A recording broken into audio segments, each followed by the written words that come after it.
Wow, we all ended up in the same place, huh? Yeah, what a coincidence. Indeed.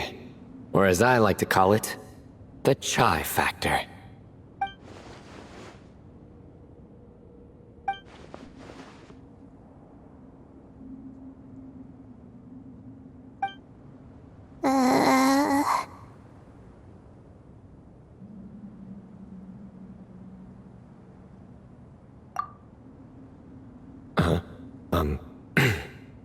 No reply? Just say it. All right. Because it's spice to sweet brew again.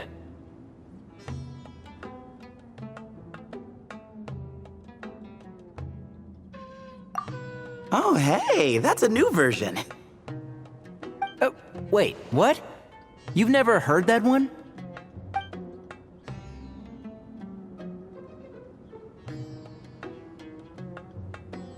What are you looking for? A place to sit and read my book. Oh, great. What else is new? Well, looks like everyone made it through unscathed. Let's take this chance to get some water, rest a bit, and discuss what we learned. Sound good? Yeah, let's debrief.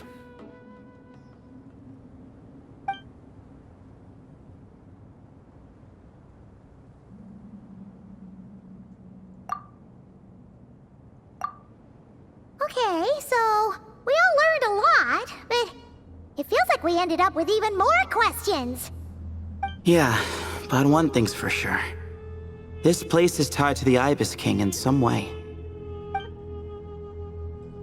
Hey, Sino.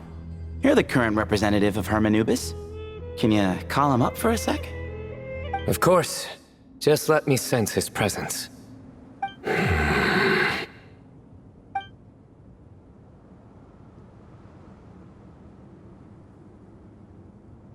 Just kidding.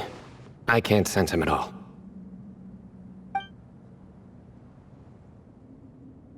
Jeez, Sethos. Did you set him up for that one? What are you, a two-man act?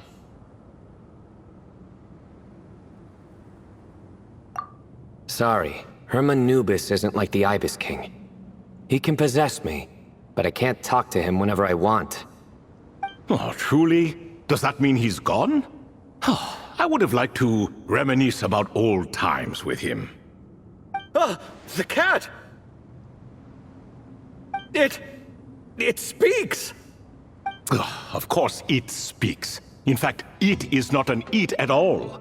You do me a great offense. My apologies. Esteemed cats, sir?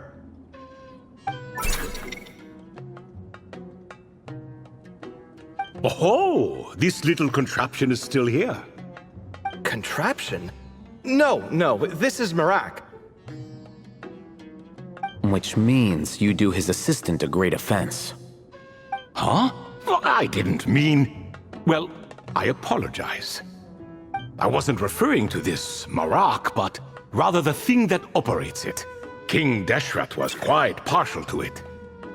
I have forgotten what it was called. It must have had an official name, albeit in the old tongue. Even if I did remember, I would need to translate it into modern language. Ah, it's not important. Marak's a fine name. Even better than the original, if you ask me. Who thought of it?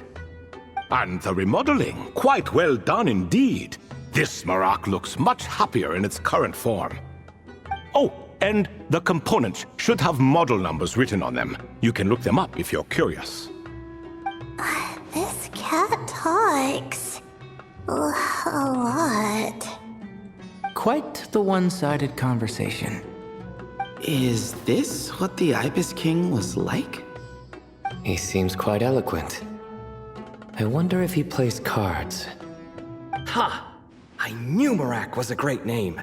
Go me. Let's see, what page was I on again? Should have brought a bookmark. That all went over Paimon's head.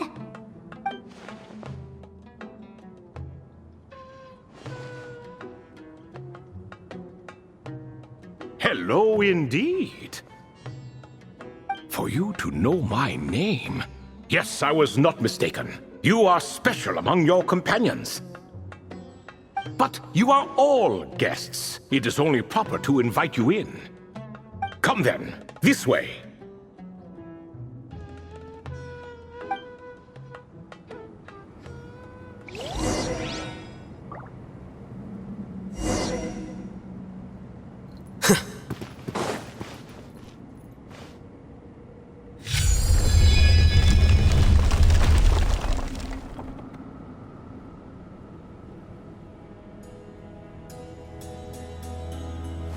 Wait.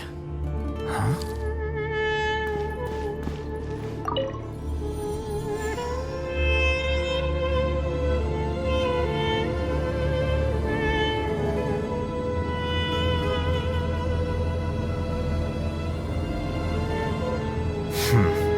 There have been many poorly written applications.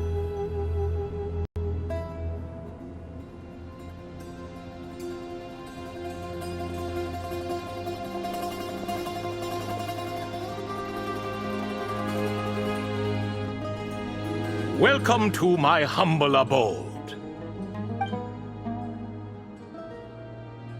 Oh, your house sure is spacious, Lord Ibis King. I fear it's not quite what it used to be. In fact, it has long ceased to be my home at all. It belongs to the descendants of the cats I once raised. Such adorable creatures, aren't they? Take the one I'm borrowing here, for instance. A chubby fellow with such lovely fur. Anyway, tradition dictates that a special guest such as yourself be presented with a gift. Alas, it's a first-come, first-served basis, you see. I fear with the passage of time, none are left. What? So the treasure's gone already? Treasure, you say? Not an inaccurate description. Yes, and no. I have the power to grant gifts inaccessible to the masses. The only requirement is answering a question. Not a bad deal, yes? Of course, my questions were given unto me by King Deshret, who in turn received them from the Mistress of Flowers. There are 3, and no more. What causes our rise and fall? What obliterates love and hate? What determines truth and falsehood?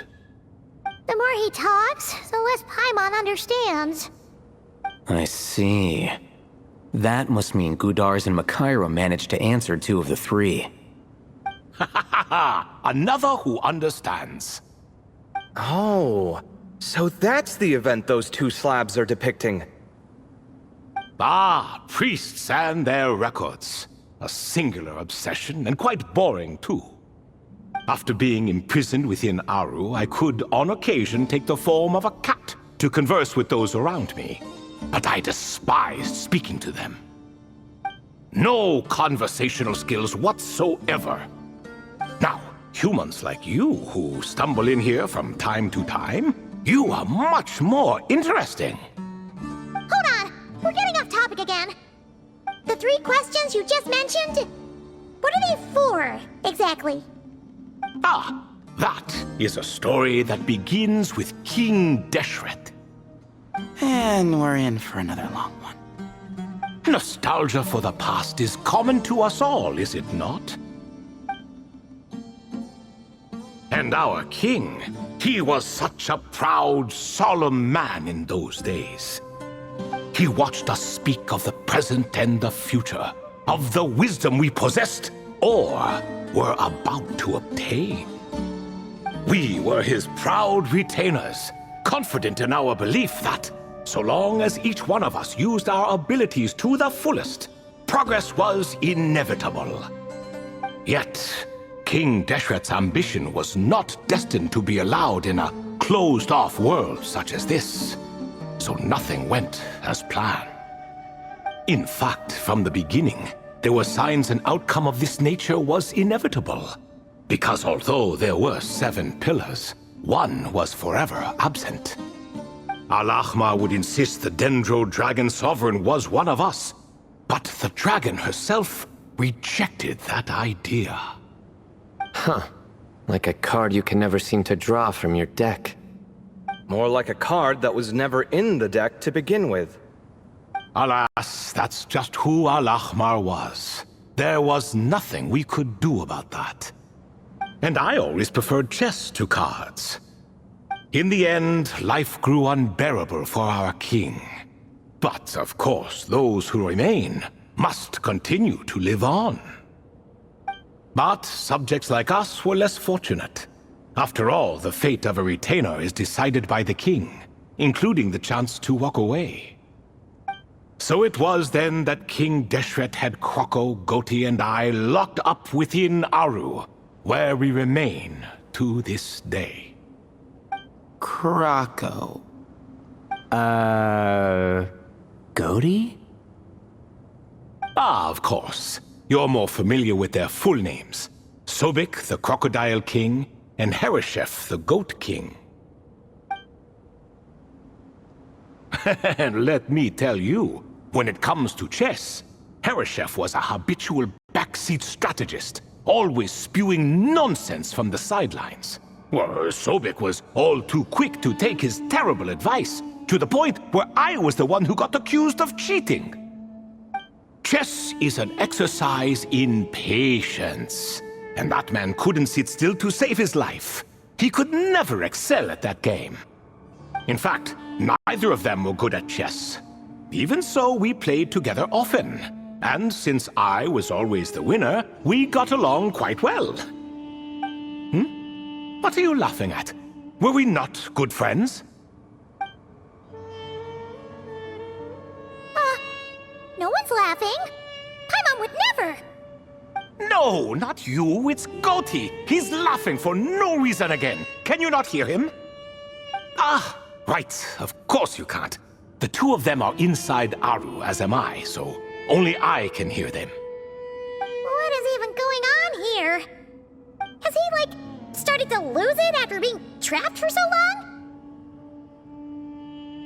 That does happen to prisoners serving life sentences. Speaking of which, how's Azar doing these days? I doubt he's doing much of anything. Just what I wanted to hear. What is the meaning of this? You doubt my words? I have half a mind to not talk at all. Oh, no. They're not questioning you, Lord Ibis King, just discussing other things. Please, continue.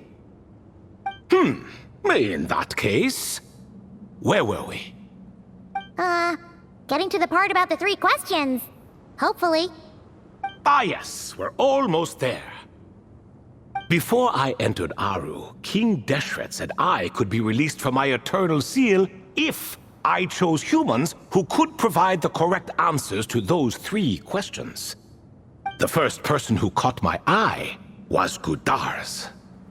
I asked him, what causes our rise and fall? He answered, conspiracy and betrayal, for it renders the righteous and wise unable to succeed, and thus nations fall. I found his answer quite interesting, so I bestowed upon him the power to deceive. The second human I chose was Makaira. I asked her, what obliterates love and hate? She said unto me, I have nothing left to lose. Vengeance alone can quench both love and hate. I found this to be another fascinating response, so I granted her the power to be loved. But both of them ended up... Now then, young one, riddle me this. Did their answers point to this fate, or was it the power I bestowed upon them that determined their end? I'm just an observer who doesn't understand their circumstances, so I can't answer. A clever reply. I do not wish to comment either. It is all in the past at this point. My only wish was for their answers to be acknowledged by King Deshret's rules and bring me one step closer to freedom. As for the final person, her fate remains to be seen, so I will not reveal her name.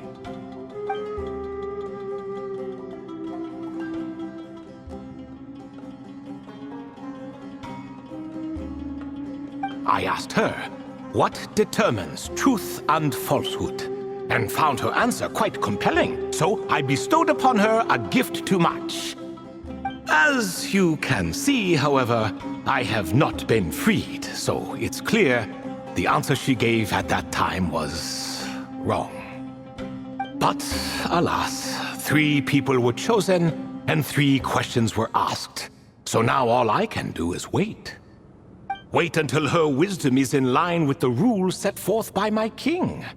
Until she has found the true answer to that question. No wonder there was no third stone slab then. Or perhaps you're just not ready to include her in the story. Though, that might be a generous interpretation. Well, it's not merely because her story remains unfinished. As the remaining priests of this place left, or passed on, there were none left to record the events that followed. Besides, stone slabs are few and far between in the Great Red Sands. In the sprawling desert, very few things or people even manage to leave a trace. But sometimes I can't help but wonder, if that young man from several centuries ago had been willing to answer my question, would I have left Aru by now? Wait, so there was someone else? Of course, it has been thousands of years after all. All sorts of people have stumbled upon this place, but I only chose the special ones. That young man had such a singular intelligence, though his companion, by contrast, was rather average. The author of those notes we found? The student named Zandik? Ah, yes, I think that was his name. In truth, I was unsure whether I should grant him my 3rd remaining gift. He was, of course, exceedingly clever, but he was also mistrustful and narcissistic in equal measure, and there did not seem to be a line he was unwilling to cross. Too much power could be dangerous in the hands of someone like him, so I found myself rather relieved when he declined my gift. Oh, he turned you down? Did he give a reason? Yes. He said he didn't need it. I still remember the look in his eyes. Nothing stood out per se, and still I could sense contempt and disdain radiating from his gaze. I could not give an exact reason, but on instinct I just knew it would not end well to get close to a man like that. So, I tricked him. Stick close to your companion, I said. Only the descendants of Tulatula can come and go as they please. Leave him behind, and there is no escape for you. So, does that mean his companion wasn't a descendant of Tulatula?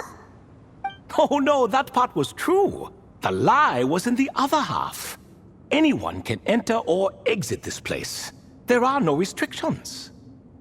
I saw that his companion was exhausted and was concerned Zandik might leave him behind, or worse, that some other accident might befall him.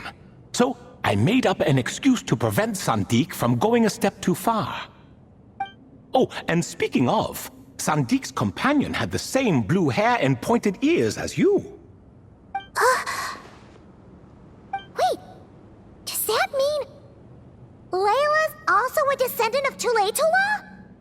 Indeed.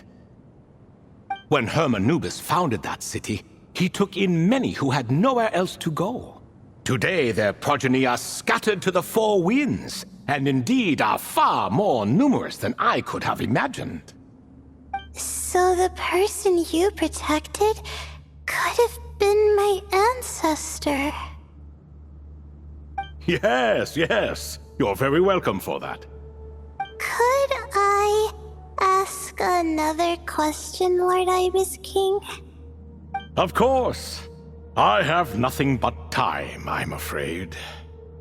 Did you also save me and a man named Jur? I did. You two were quite unlucky bumping into a device King Deshret once used to measure human brain power. That contact caused more knowledge than you could handle to flood into your minds. So I replaced that knowledge with simpler, repetitive information. Of course, the side effect being the same thought repeating over and over again in your mind, but that should resolve itself in time. How many moons are there in the sky? Yes, that was the phrase I used in your head. I forgot the other one, though. I believe it had something to do with food. Both were spur-of-the-moment decisions, so no need to dwell on the meaning too much. Oh, I see. Thank you, Lord Ibis King. As I said, young one, you are most welcome. If you're inclined to return the favor, perhaps you could turn off that device so no one else can trigger it? There's only so much a cat's paw can do, so I'm afraid this is something I must leave to you. Or Marak, I suppose. Oh, splendid! Another one bites the dust. Such is the fate of things here. Day by day, little by little, the remnants of ages past fade into obscurity. For that reason, the gifts of bygone eras, be they tied to your blood or technological in nature, are not to be revered. They are tools, nothing more. Disrespectful? I simply make the most of what I have. Besides, our king has been gone all these years. What good does it do to revere him now? Oh, are you talking to the Goat King again? No, Croco this time. He's pestering me for another game of chess. Says he wants to even the score. Wishful thinking, if you ask me. If we counted one push-up for every loss, he'd owe me 300,000 by now. Of course, that's just a rough estimate. I've never kept count. It appears that's something you like. Being someone unable to be defeated. I suppose so. All right then. Time for me to extend my winning streak, and for you all to head home.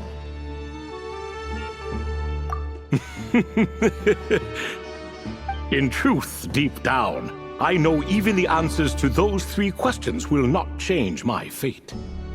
But that is for me to reckon with. Go on now.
Excuse me, do you even know what time it is? I've harvested 3 crops of tomatoes while you've been gone. You're exaggerating, Professor. I'm making a point. There's a difference. The sincerest apologies for keeping you waiting, Professor Cyrus.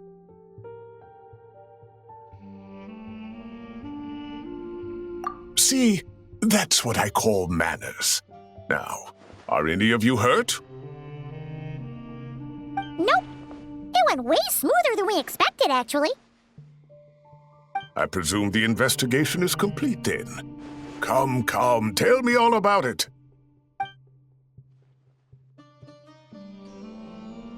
Oh my, did you luck out? If you've read the work from the Vahumana Darshan, you would know that the Ibis King has, well, let's call it a mixed record. Perhaps he softened up a bit in his old age, and that's why he chose to help you. Or perhaps he just didn't have a good enough reason not to help us. See? Marak agrees. How do you even know that's what Marak meant? That could have just been a happy noise. In any case, there's a lot to be happy about.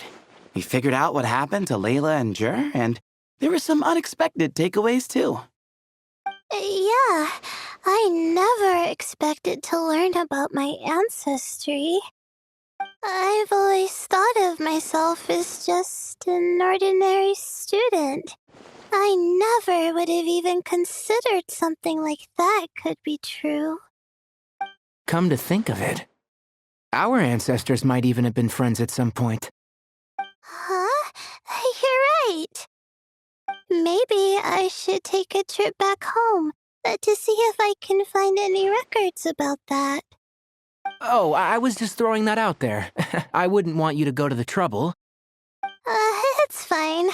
My advisor gave me a break, and I still have a few days left, so... Oh, wait. My study topic. I haven't made any progress at all. No. I need to focus on that instead.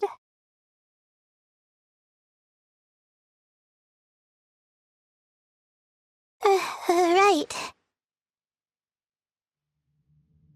Couldn't you help her, Professor? Huh? No, I could never. Me, you say? I'm from the Spatamar Darshan, and I don't think that Nephis or Zahahadi researched the stars. All I have to offer are my homegrown tomatoes. Although I suppose it's not impossible. I can ask a few old friends to recommend some interesting topics. You really don't have to. It sounds like a lot of work. Hardly. A few passing questions while we water the plants? It's no trouble at all. Thank you so much. Of course. Now it's getting late, and you all must be tired. Let's wrap things up here. Some say desert nights are the sun taking mercy on us after the heat of the day. So, let's leave while she still feels merciful.